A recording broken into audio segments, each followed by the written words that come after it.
My name is Teresa Politano. It is an honor to work on your behalf. David and I are here to talk about advancement opportunities for PTLs, which are a first ever opportunity. These advancement opportunities are hard-fought gains of our recently negotiated contract. Note that these advancement opportunities come with significant raises. What that means is that those who are immediately eligible to advance are eligible for raises of 9% or 18% in January. This means $500 per course for those who advance to the PTL 2 level, or $1,000 per course for those who advance to the PTL 3 level. So those are significant dollar amounts for PTLs who advance. You have earned this raise, and we worked hard to get it for you. This change in structure represents a monumental shift in the management philosophy toward PTLs at Rutgers. It is the first step toward a structure of employment that is common in the Big Ten. So it came about through hard work. David Chapman, who is the vice president of the union, and I have worked with a team of people for years, putting together research and collecting data from other Big Ten schools. We've discussed employment structures with labor and management representatives from other Big Ten schools. And of course, we reached out to our members to ask what it is that you want your union to do. We had a plan, we had a full contract ready for the administration to review on the first day at the bargaining table, and we negotiated, I didn't do the actual math, but we negotiated for more than 300 hours on this contract. You should know that we have met with the administration several times over the summer, and it is clear to us that everyone involved is looking and working to assure that this is a smooth and efficient process. More than 600 PTLs are eligible to apply this fall. They're immediately eligible for advancement. And more than 1,100 PTLs will become eligible over the course of the contract. What we need to do, obviously, is to apply for advancement. Those deadlines for the 600 plus people who are eligible right away, that deadline is September 20th, and we're here to talk about what does that application look like, what do I need to do to get my forms in order, how do I secure my raise. David is here to walk you through that process, and I thank you for coming, and just remind you that at any point, at any time in the process, whether it's today or next week or next month, feel free to reach out to us as you work through. Thank you. Hello. So yes, I am David Chapman. I'm the Vice President of the PTL chapter, and I'm going to just walk you through some stuff here. We have a PowerPoint. So welcome back. I hope everybody had a nice summer. We were very busy, Teresa and I. So you're now working under a new contract with increased funds for professional development, and also with these new promotional advantages in place. Make note of some dates. Obviously, September 20th is the deadline for submitting your promotional application, and there will be, the administration will be announcing the procedures to start the professional development fund applications no later than September 20th. Is that correct? Also, they'll send out a message saying they're ready to accept those professional development fund applications. So we'll keep you informed on that. Some things you should know about the new contract. First of all, your fall 2019 salary should be 6% higher than your spring 2019 salary. So you got a 3% across the board raise for fall of last year, of 2018, and then you got a 3% raise for this coming year. So 6% should be reflected, since we didn't conclude the negotiations until the end of the semester. You should have a 6% raise to your base salary in fall of 2018. Plus, you should have gotten a retroactive payment in your last paycheck for the 3% that was not given to you, which was part of the contract. And again, with the advancement, if you have taught 12 semesters or more, you now have the opportunity to advance with raises of up to 18%. And job protections are go along with this advancement process. I mentioned the professional development funds, cover research costs, conference fees, classroom materials, a lot of other stuff. So check for that announcement when it's sent out. We'll be in touch with you as well. And we have significant job protections in the new contract with priority of appointment provisions, a stronger grievance process, and the opportunity for some PTL3s to get a more than one semester contract. Again, as Teresa mentioned, this is completely new. We mirrored this on the existing practices of many universities, many Big Ten universities, most in fact. We modeled it more or less on the University of Michigan, and we think that that was a good model. And we expect this process to go very smoothly and efficiently as we move along. We'll keep you updated, as Teresa said, on what's going on. We will continue to try to communicate with members increasingly as September 20th approaches. I know there will be questions. We're happy to answer them anytime. Okay, so anybody who is immediately eligible to advance 12 semesters or more of PTL work, you have to get your form in by, and your application packet by September 20th. You have to submit your packet to the PTL's department chair no later than September 20th.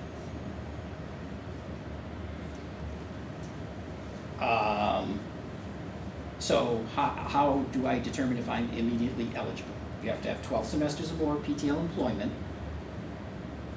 If fall 2019 is your 12th semester for PTL2 or 24th semester for PTL3, you're in. That's good enough. You qualify for immediate advancement. When you're adding up how many semesters you have, winter summer courses do not count. Winter summer courses are in a different contract. They do not count for this process as PTL work. Only courses in the fall and spring. You don't have to have taught your courses consecutively. Maybe you only teach in the fall, or only teach in the spring, or maybe you took a year off. That's fine. A break in service is okay up to 3 years. Over 3 years, then prior service does not count. But up to 3 years, you're fine. Doesn't have to be consecutive. Okay, so how to apply? Basically, there's two elements here. Your courses taught and the teaching portfolio. Okay? So, you have to provide a chronological list of all semesters of appointment as a PTL. Courses taught in each semester, campus unit department, course number, course title. Any PTL course qualifies, again, except winter summer. Now, I've gotten a lot of questions about this. How do I find this? That sort of stuff. You can ask your business manager in your office or the person who routinely sends you your contract. They will almost, well, I don't want to say that. They will probably have some sort of list of courses that you have taught. I was kind of shocked when I asked my department manager if I could get such a list.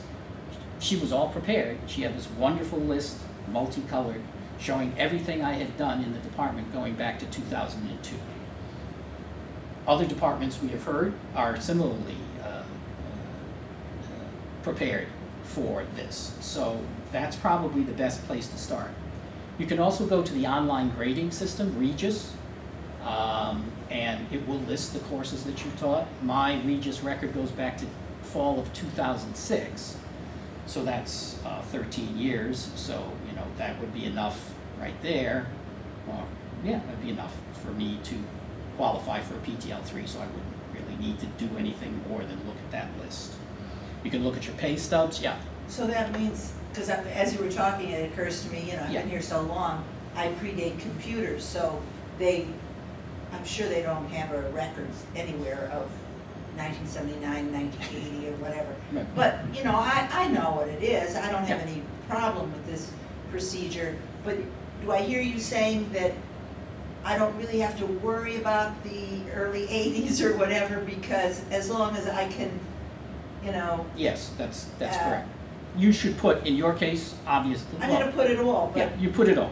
You just Yeah. put everything in there, but they won't be able to look up anything that goes before 2000 but and, then after 24 What- semesters, it's not gonna matter. right, and that's not on the computer. It does, but it. It's on the, you know, they chiseled it on the wall. Yeah, somewhere. I'm sure they did, Karen. It's certainly worth noting. So anyway, you could look at your pay stub, or you could try human resources. I haven't had anybody say human resources was very helpful, but you could give it a try. There's that new one source Yeah, thing, right. maybe they, Yeah, maybe you could check that. That's maybe true. they need to be embarrassed. Yeah, you could try. My experience is the administration is not easily embarrassed. I know.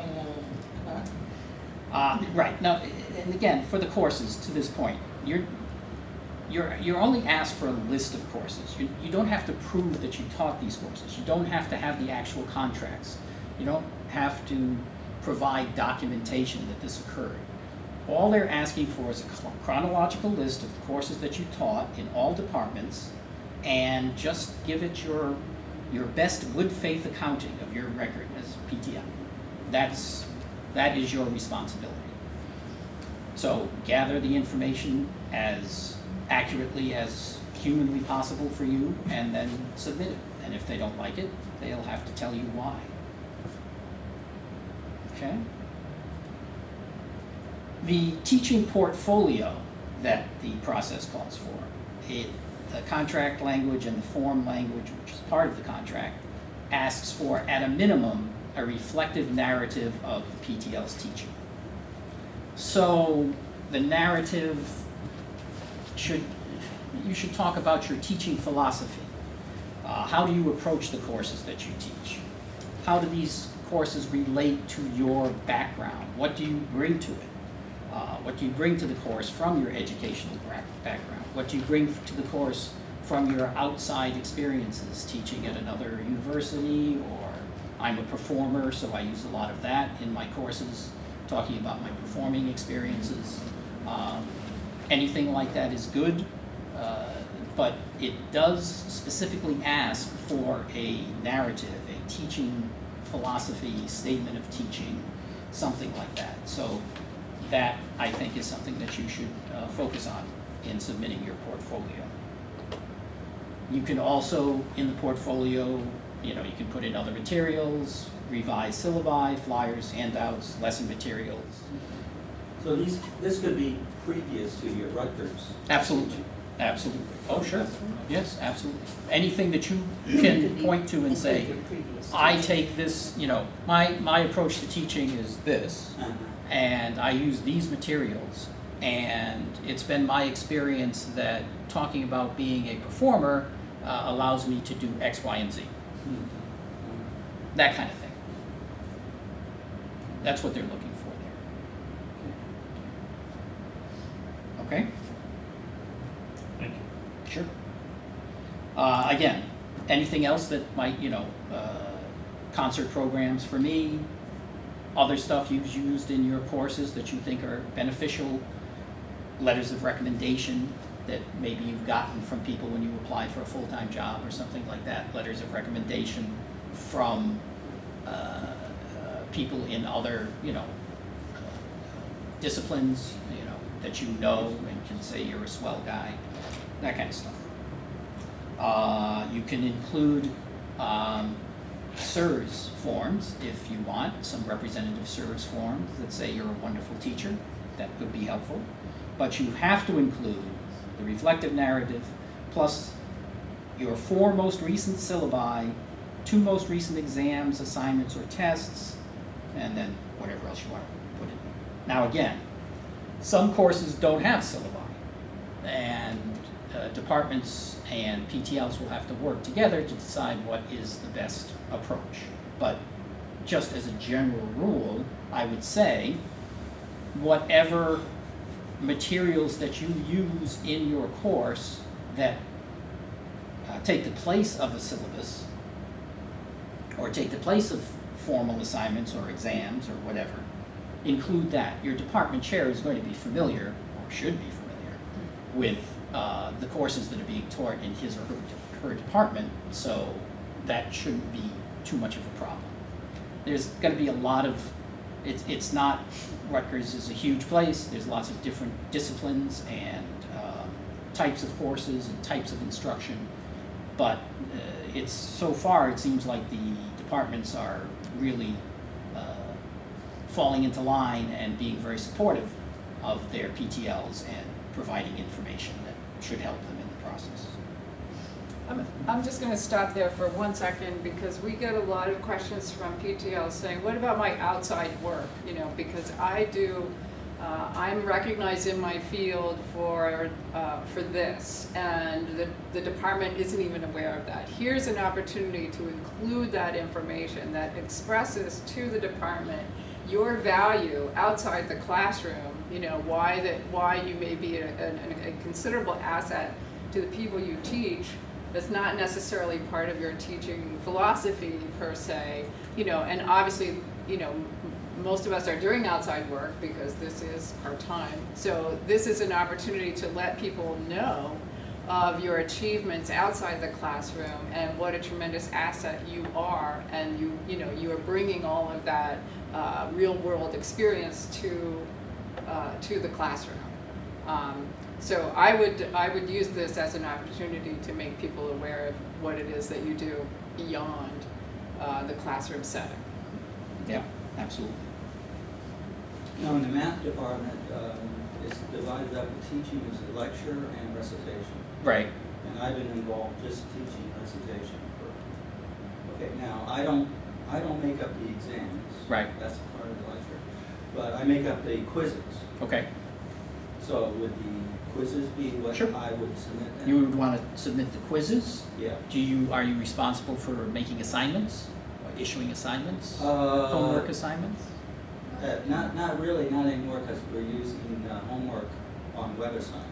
So It's the web, electronic. It's electronic, It's but a software package. You could just cite But what we that go- is then. We go over those. Yeah, we- sure. You could, we, yeah. We solve the problems for the Right, students. well, that would count as as an assignment, yeah. Yeah. Sure, I would list those, yeah, absolutely. Okay. And so, yeah, that would be fine. Yeah. Would I have Those to would put be in- more than enough. Would I have to put in like 7 years of quizzes, or just like? No. Just No, about just asking for 3 or your- 4 representatives? Yeah. Okay. Ask for your 2 most recent, Oh, you know, okay. nothing to it. Okay? Okay, so once you've prepared your packet and submitted it to your department chair by September 20th, 2019, that's it, you're done. That's the end of the process for you. The department chair will evaluate the teaching with the help of the supporting documentation submitted, okay?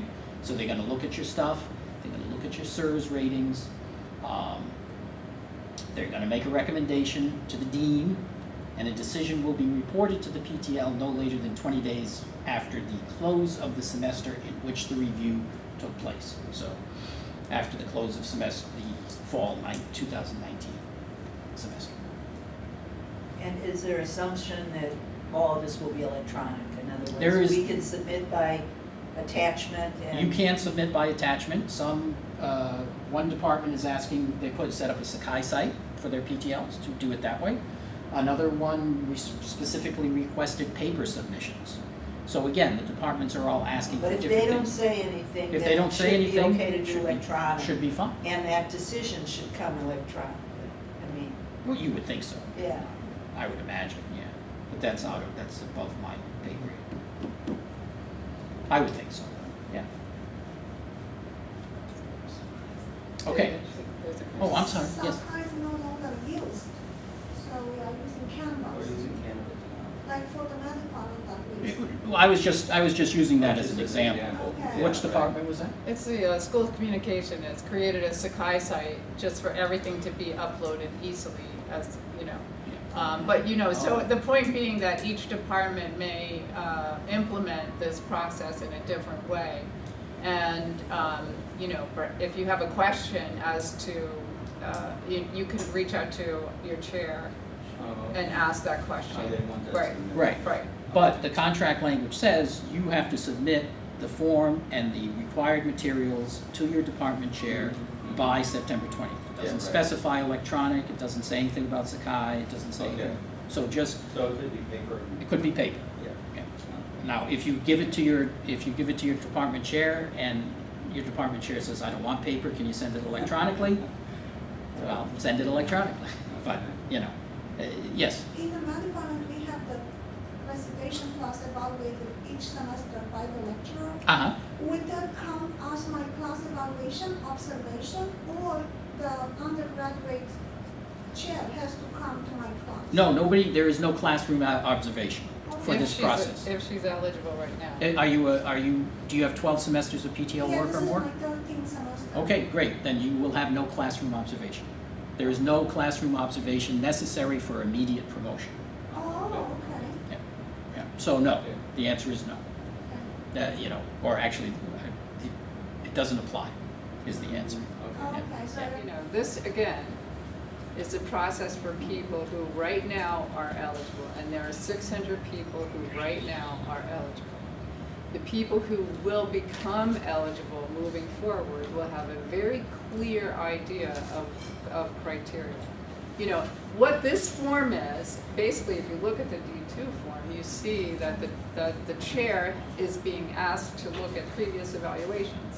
Now, maybe you've had previous evaluations, maybe you haven't. I've had twice out of 80 courses, I've had 2 visits. Okay, That was all in public speaking. So those would be probably used in this process. And if you're concerned about what does that look like, ask to see your personnel record, because you Well, I'm can only see that. concerned if I don't pass. If I pass, Sure, I'm like, yay, but, to you the know, bar. I'm just- But if I, yeah. if I don't pass, then now we got a problem. Right. No, yeah, right. absolutely. And if they reject 500 out of 600 people, yeah, we got a problem, but that's not gonna happen.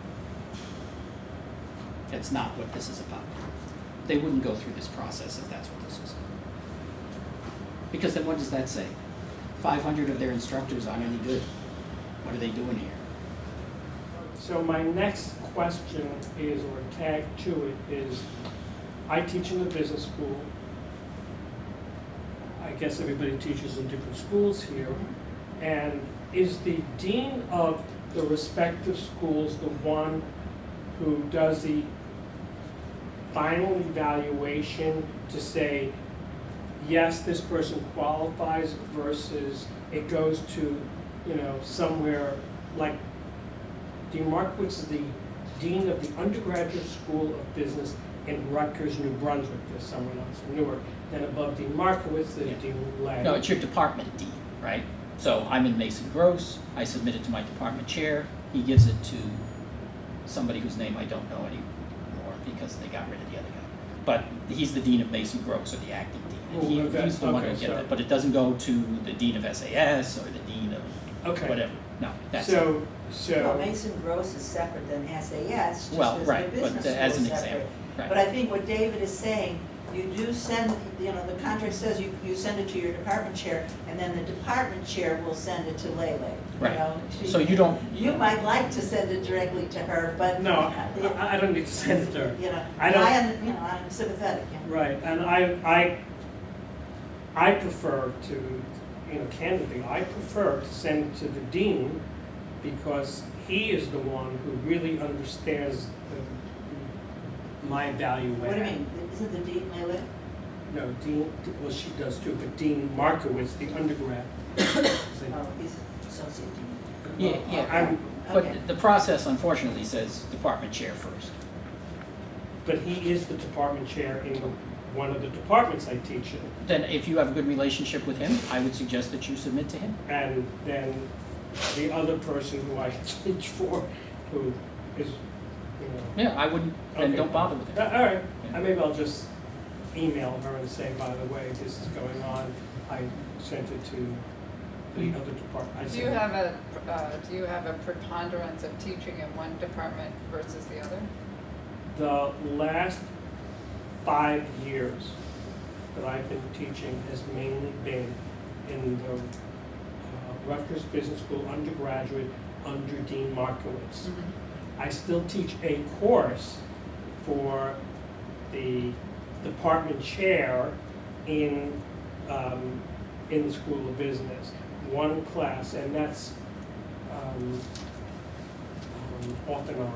So most of your work that you do is for Markowitz, The this. last 5 to this- 6 years. this- I've rebuilt the course. Right, so the people in that group are the people you have a good relationship with.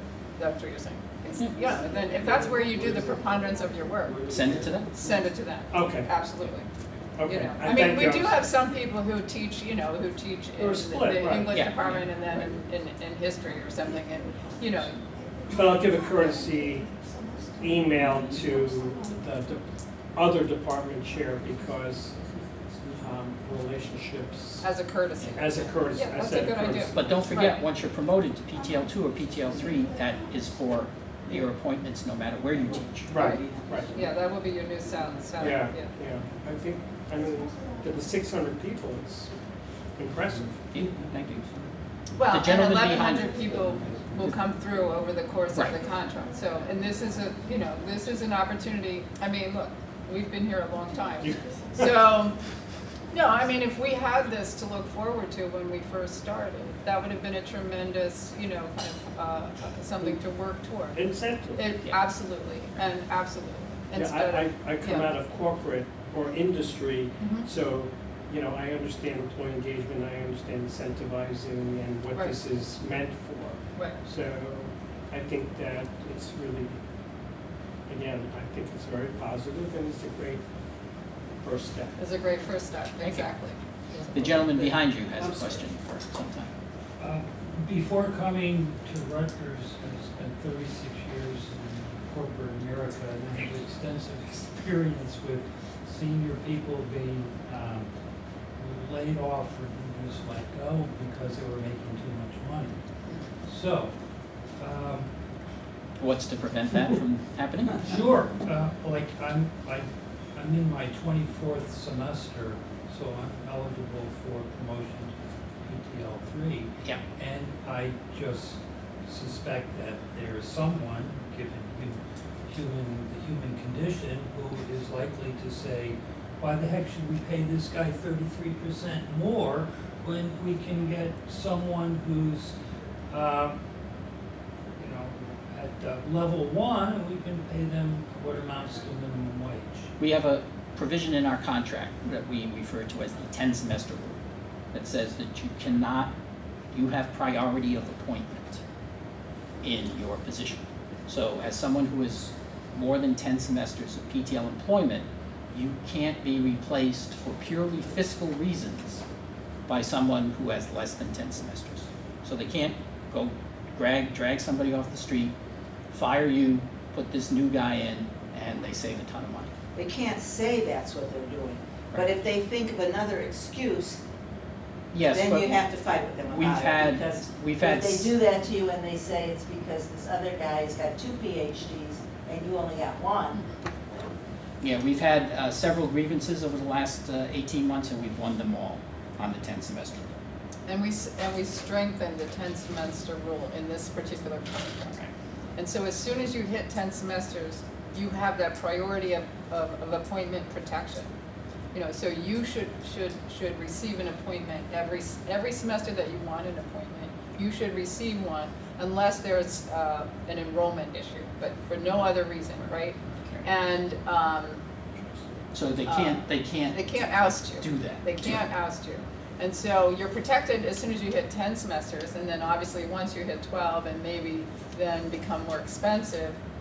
Look, the flip side of this, as the University of Michigan said, what happens when you integrate these people, and we heard from both management and labor at the University of Michigan, and they implemented this same kind of thing, an evaluations process, and more expensive part-time faculty. And what happened, shockingly, was that the departments were stabilized. You know, a department chair didn't have to scurry every semester trying to find people to do work because he or she had a team of people that could be relied on. And then suddenly, you know, the part-time faculty became more integrated and, you know, and the movement was sort of, as you said, toward a more, you know, more of a full-time equivalent kind of position rather than a course-by-course kind of position. So now, if you work part-time at the University of Michigan, if you teach more than 50% of a load in a department, you're eligible for multi-semester appointments and healthcare. You know, and that's what happens at Big Ten schools elsewhere. This is what we're moving toward here. This is exactly what we're moving toward, to kind of build that so that someone like you, who's shown and demonstrated a commitment to the university, demonstrated, you know, skill in the classroom, and who's becomes more integrated, then therefore deserves higher salaries, deserves job security, and deserves access to healthcare. I mean, it's what other schools, other Big Ten schools are doing. And it creates a stability in the department that the chairs, frankly, love.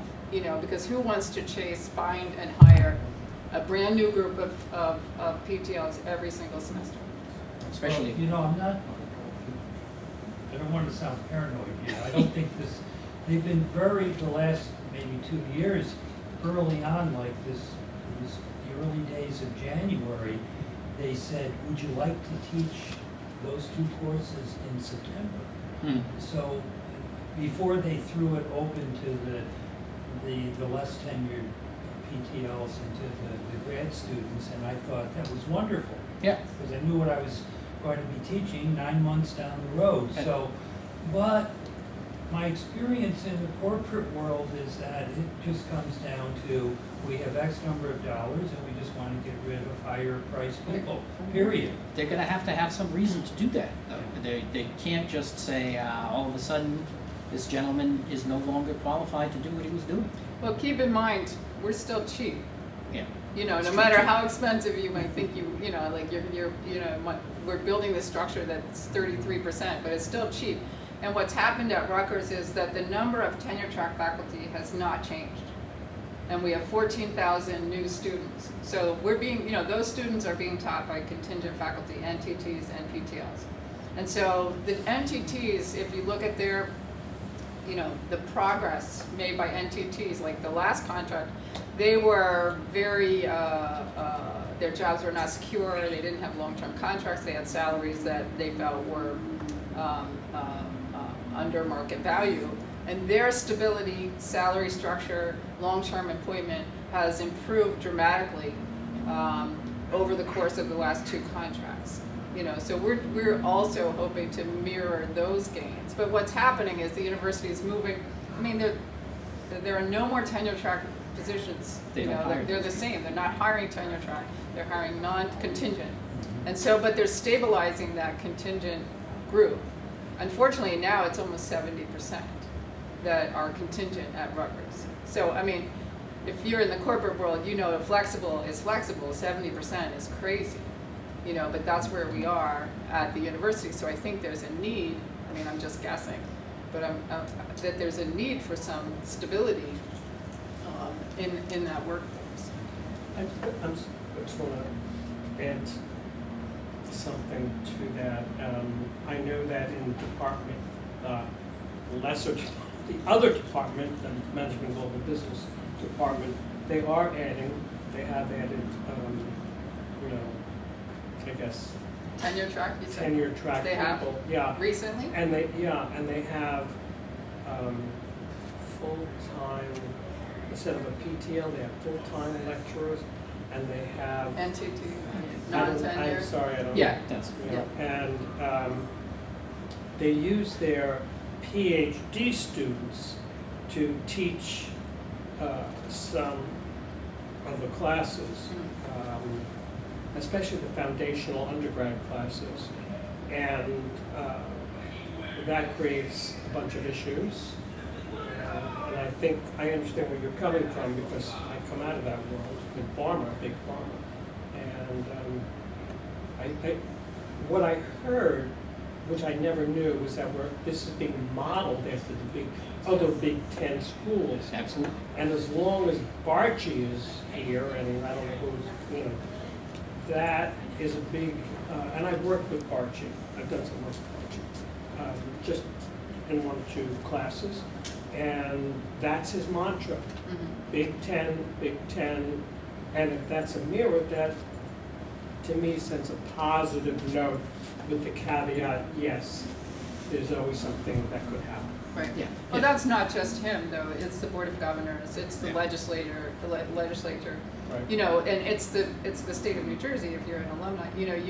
The Big Ten matters to you, Yes. and to say, when we say we're not keeping pace in the Big Ten, people, that resonates. It does. That absolutely resonates. And what happens, we have the highest number of adjunct faculty, part-time faculty, than any other school in the Big Ten. That's not a statistic that Rutgers likes to, And legislators Right. take notice when Right. we bring this up to them. So this is part of, I think, The whole big exactly, stroll. yeah. Yeah. Okay.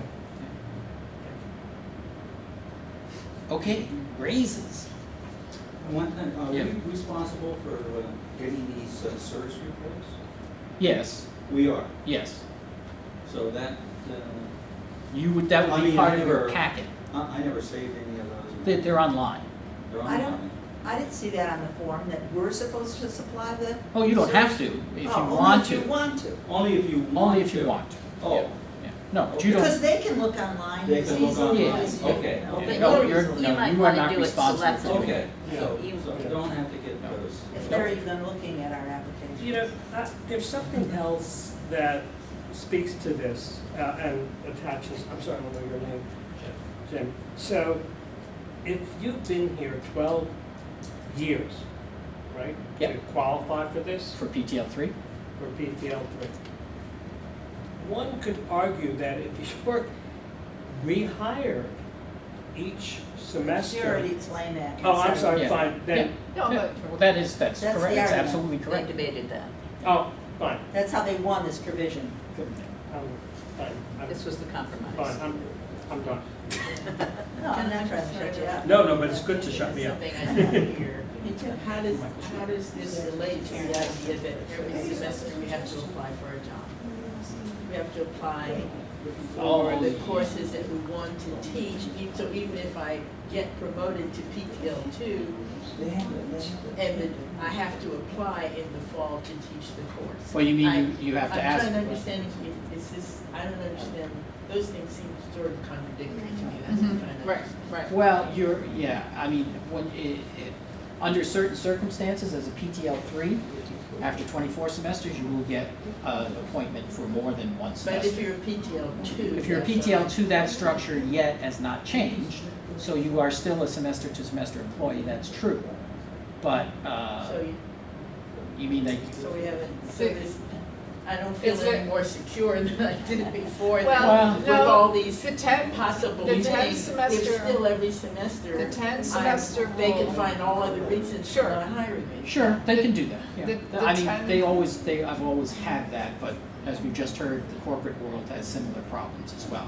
There are very few people, except tenure-track professors, who have guaranteed employment. But I didn't have to submit all those papers that I had to do for this semester. Other semesters, I didn't have to submit all of those different papers, recommendations, blah, blah, blah. I didn't have to do that before, but now under this contract, I have to do that. Oh, and are you then talking about the background check information? No, she's talking about No, the the D2 base- form. the basic application No, form she's in talking order about to teach. application. It sounds like you're talking about something that might be special to your department. No, I think- No, it's a part. I know of it. exactly what- Everybody got a letter saying you have to supply these things if you want to apply to teach in the fall semester. Right. Well, That's the Okay. That's not true of the writing program where I teach, and, Yeah. and we're the largest hirer of PTLs at the university. Listen, No, that's there, your background we're, check. this I know is, that. this is, a lot of people really hate that, and you're Yeah, absolutely wonder right. why. And we are looking into it, and we think we have a way to eliminate that. I'm over-promising here, but we think that we can stop that. So is that university-wide that you? I don't It's, know. it's not university So, wide. I'm sorry, what did you know? Elmira. Elmira, so you're talking about kind of going into this system and saying that you're interested in this specific job and uploading your resume Yeah. and filling out all of those other pieces, and the university is saying that this is necessary every semester. And Yes. it went beyond my department to some grand bureaucrat in HR. the sky Right. to look at and decide therefore whether this course I've been teaching for the last 6 years, I What can teach it department again. is No, that? this Can I is- ask you what department? Women and gender studies. Yeah, see, Wow. we don't have to do that. My, my department in I Mason thought it Gross was doesn't have to everybody. do that. No, it's That's not No, everybody. I did have to do that as well, and my understanding was that that was the, permission for background check. So is that, well, Yeah. nobody said that. And so, well, no one, but so you're just physically in the system, as, Then it shouldn't because happen every semester. It's not supposed to. it's not supposed to, but it does with some departments. With some departments, it has does, and happened we're with trying to me fix it. in my department. Very But nasty. But my department also told me, like, don't worry, you don't need to fill out, you don't need to upload every semester the letters of recommendation, the da-da-da, you just kind of click a couple boxes. And maybe we can talk about that separately I just afterward. thought it was but everybody. we're- that- No, It's we're not trying everybody. Because to, it came It's to not. me. I you're can't remember. exactly right, it's very annoying, but we're trying to resolve it. But Yeah. I think it has to do more with the background checks. Yeah. Versus, like, every new employee is required to have a background check, and because PTLs are After 6 considered years a of new nothing, you're employee employed, every yeah. semester, then they kind of go through this, it seems like more of a computer tech data Yeah, yeah. problem that, yeah. It's not supposed to be. But we did speak to management about this at our last meeting, they agree that this is like an onerous process and shouldn't be something that we have to do every semester, and they're trying to address it, but as David said, it feels like it's a difficult thing for them to kind of Yeah, you're not alone, everybody hates it. fix, yeah. The process, as we say, the process is broken, and HR, from my experience, this thing, I have to fill out 5 forms every semester. Right, I said it's a push of a button, and I also, they couldn't give me the raise, they had sent me my contract on Thursday or Friday. And I know enough about PeopleSoft and SAP and all these enterprise systems, and I had this discussion, all they needed to do was put X% addition to the people who qualify, press a button, and it generates. Rutgers really works like that. No, I understand. remember the kids who took down the whole website a couple years Right. ago, so I. They should have the kids, Yeah. they should have the students, they can fix it in 2 minutes. Probably. Well, they could, but Just Yeah. one other quick question. Number of semesters, can you go back to the 80s and 70s for PTL teaching then? as long as there was no break of more than 3 years, 6 semesters. I go back to 79. You can go back as far as you want, but if So there, between my teaching in the 70s and teaching in the 80s, there was more than 3 years. So that means I can't count the 70s. no. And between my teaching in the 80s and my teaching recently, more than 3 years. So that's why it's disqualified. Yeah. Even though I had, Yeah. yeah, even though I had multiple semesters. Okay, got it. Yeah. Thank you. Yep, sure. Anything else? Raises. Okay, so you get, when you are promoted as a PTL2, as of spring 2020, you will get a 9% increase to your base salary.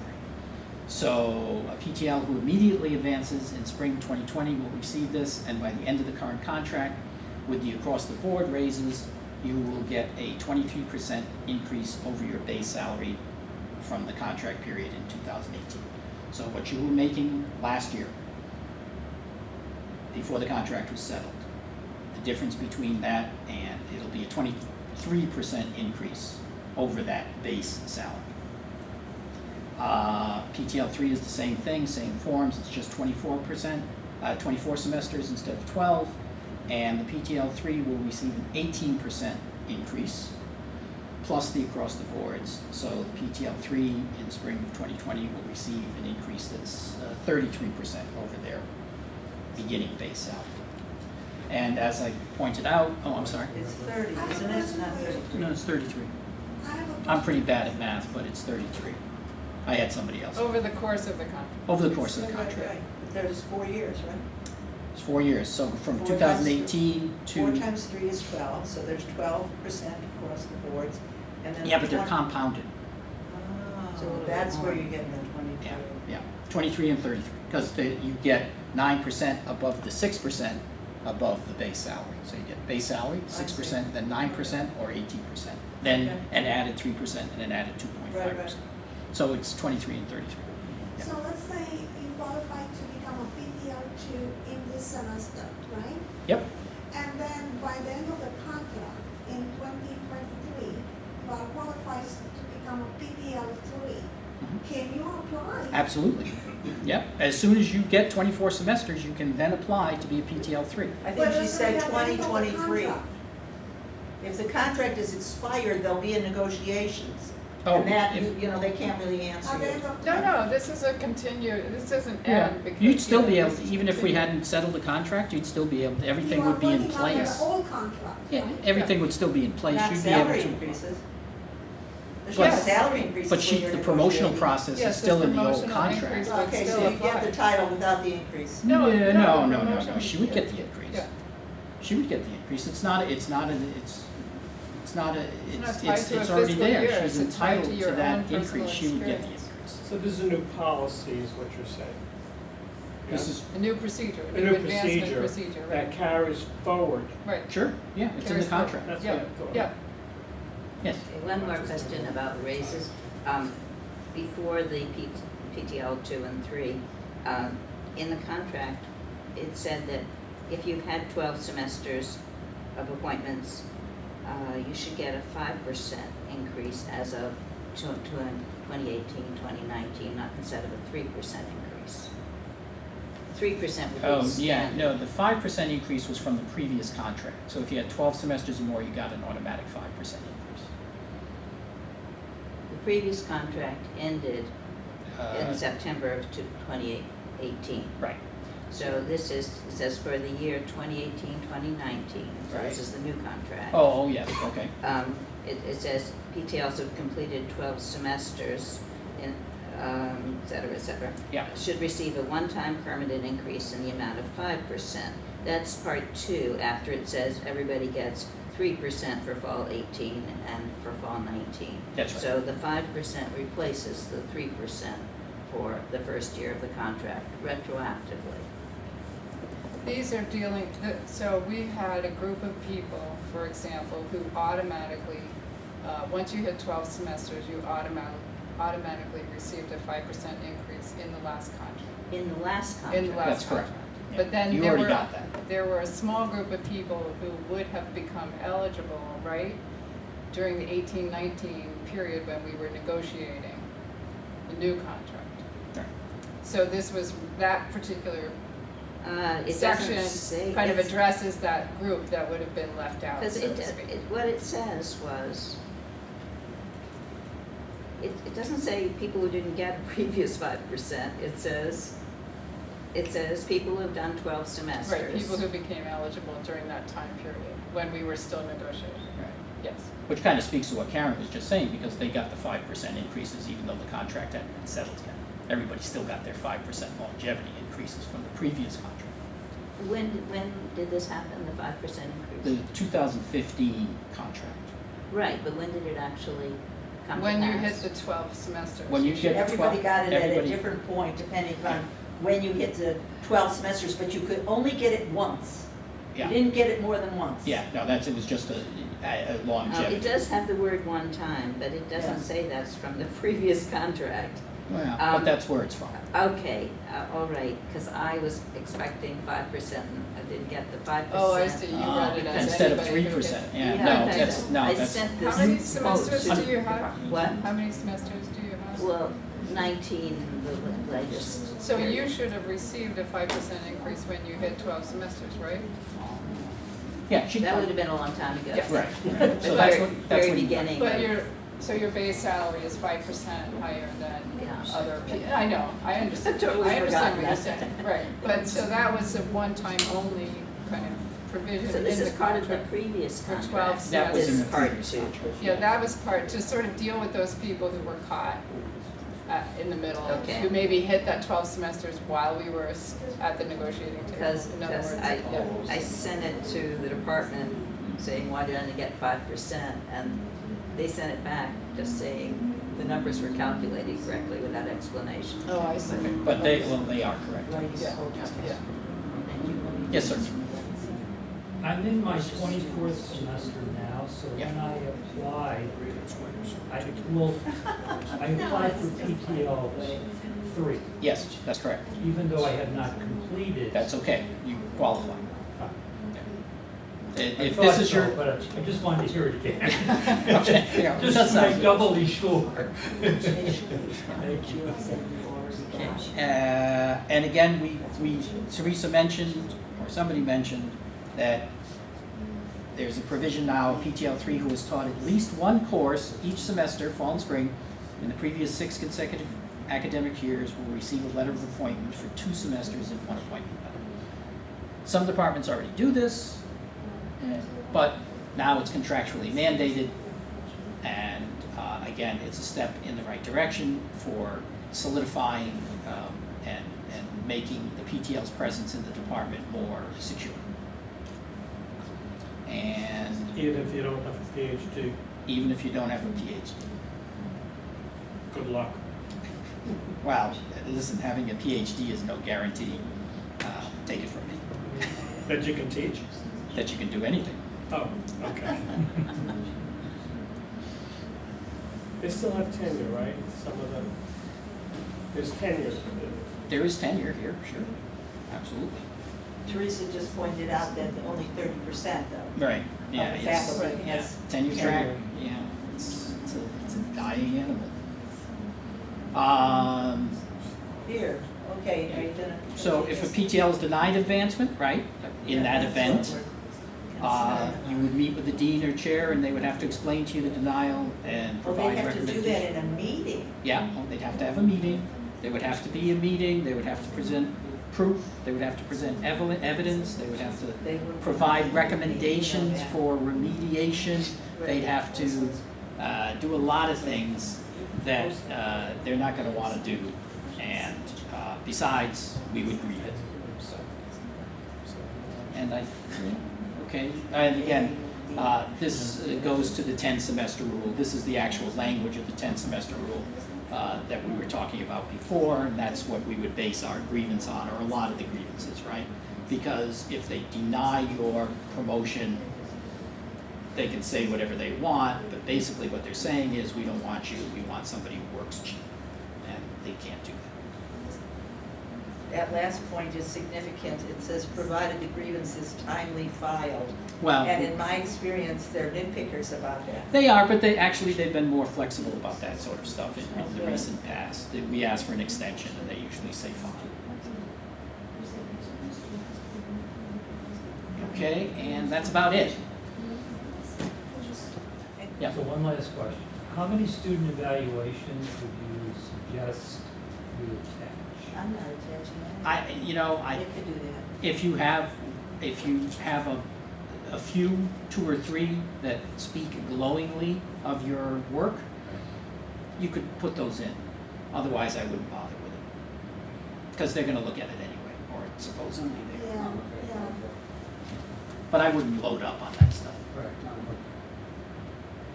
I mean, the point that we made relentlessly at the table is that these evaluations, student evaluations are inherently unfair and just weighted and Yes. should not be used as a Yeah, measure. they know that too. And so I wouldn't include them. I If mean, you get a good grade, you get a good assessment. Exactly. Well, And there are courses where, Yeah. they're core curriculum courses where the student absolutely has to pass the course.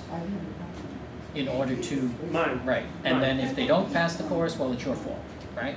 Of course. So, we have a lot of, in my department, we have a problem with that, with certain of those courses, and the instructors are understandably nervous about that sort of stuff. So I wouldn't load up on it. One of the things I wanted to say before we leave is just, some of you have mentioned, like, this is a first step, and so your point, Omar, right?